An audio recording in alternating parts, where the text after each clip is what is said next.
आज मैं एक साईफाई स्पेस सीरीज लेकर आई हूँ असेंशन, जहाँ पे 600 लोगों की एक टीम को स्पेस में बहुत ही बड़े शिप से एक दूसरे ग्रह पर भेजा गया था।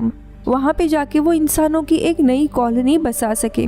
वहाँ जाने के लिए 100 साल लगने वाले थे और इन लोगों की 3 पीढ़ियाँ उस शिप पर मौजूद थी। लेकिन इसी बीच में एक लड़की का मर्डर हो जाता है और तब से सारी चीजें एक भयानक मोड़ लेती है और उन्हें समझ आता है कि ये सब कुछ उनके ऊपर चल रहा एक एक्सपेरिमेंट है। मिस्ट्री से भरी ये सीरीज है। कहानी की शुरुआत में हमें बताया जाता है कि साल था 1960, जहाँ पे यूएस और रशिया के बीच में कोल्ड वॉर पड़ने लगा था, जिसके चलते न्यूक्लियर वॉर के भी निशान दिखने लगे थे। अब ये सब कुछ देखते हुए उस समय के यूएस प्रेसिडेंट जॉन कैनेडी ने एक स्पेस मिशन तैयार किया, जिसके चलते 600 लोगों की एक टीम बनाई और उन्हें असेंशन नाम के एक बहुत ही बड़े स्पेसशिप के थ्रू स्पेस में एक जगह सेंचुरी प्रोक्सिमा के पास एक अर्थ लाइक ग्रह पर भेज दिया, ताकि वहां जाकर इंसान अपनी कॉलोनी बना सके। उन्हें पहुंचने के लिए 100 साल लगने वाले थे। अब हम प्रेजेंट में देखते हैं, जहां पे 50 साल बीत गए हैं। स्पेसशिप में अभी भी पूरा माहौल 1960 जैसा है और 600 लोगों की आगे की पीढ़ी ने भी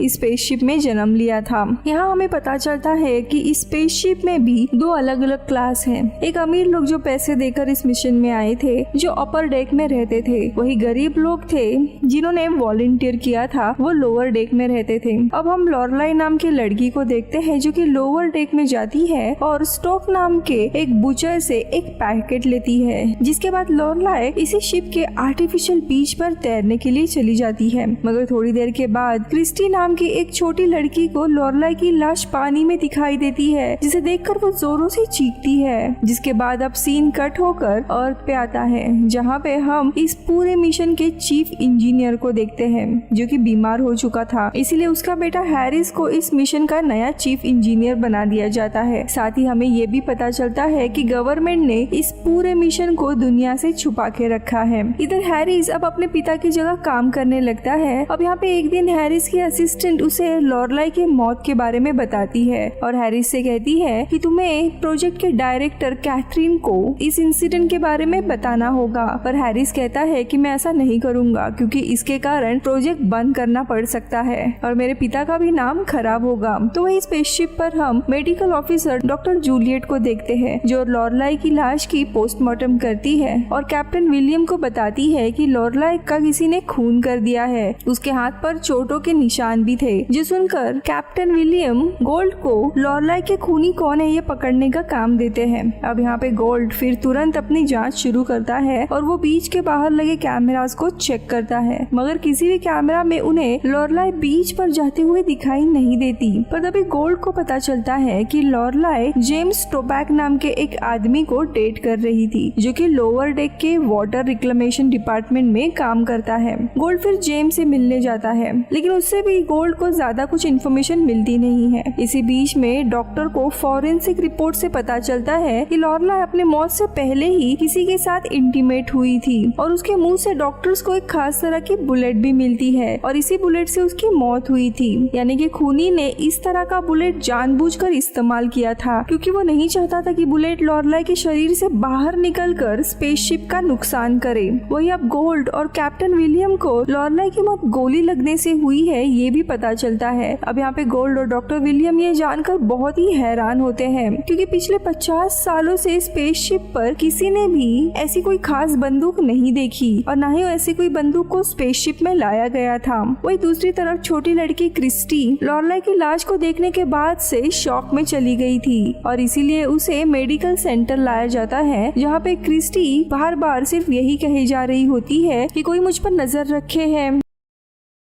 वीडियो में आगे बढ़ने से पहले दोस्तों, आप हॉलीवुड एक्सप्लेन इन हिंदी यानी इस चैनल को सपोर्ट कर सकते हो मेंबरशिप ज्वाइन करके जस्ट फॉर 29 रुपीज में, या फिर वीडियो को सुपर थैंक्स भी दे सकते हो। Thank you so much. अब कहानी देखते हैं। अब कुछ दिनों के बाद क्रिस्टी पहले जैसी हो जाती है, लेकिन अब क्रिस्टी डॉक्टर से कहती है कि हमें वापस से अर्थ जाना होगा क्योंकि स्पेस में कोई भी जिंदगी नहीं है, हमें आगे चलकर कोई भी वैसा प्लैनेट नहीं मिलेगा। आगे वो ये भी कहती है कि लॉरलाई मौत से पहले काफी डरी हुई थी, शायद वो किसी से बच रही थी, उसे कुछ खास इन्फॉर्मेशन पता चली थी, लेकिन यहाँ पे कोई भी क्रिस्टी की बातों को समझ नहीं पाता। दरअसल क्रिस्टी ऐसी चीजें देख सकती थी जो कि दूसरा कोई नहीं देख सकता था। अब यहाँ पे गोल्ड जेम्स को अरेस्ट कर लेता है। पूछताछ करने पर जेम्स उसे कहता है कि लॉरलाई के मौत वाले दिन मैं उसके साथ था, पर हमारे बीच में बहस हो गई थी और फिर वो चली गई, और मैं वो शख्स नहीं हूँ जिसके साथ लॉरलाई इंटीमेट हुई थी। जिसके बाद ये दोनों फिर बीच पर जाते हैं और सबूत ढूंढने लगते हैं, और तभी इन्हें एक मेंटेनेंस टनल मिलता है जिसके जरिए लॉरलाई बीच पर आई हुई थी, और इसीलिए गोल्ड ने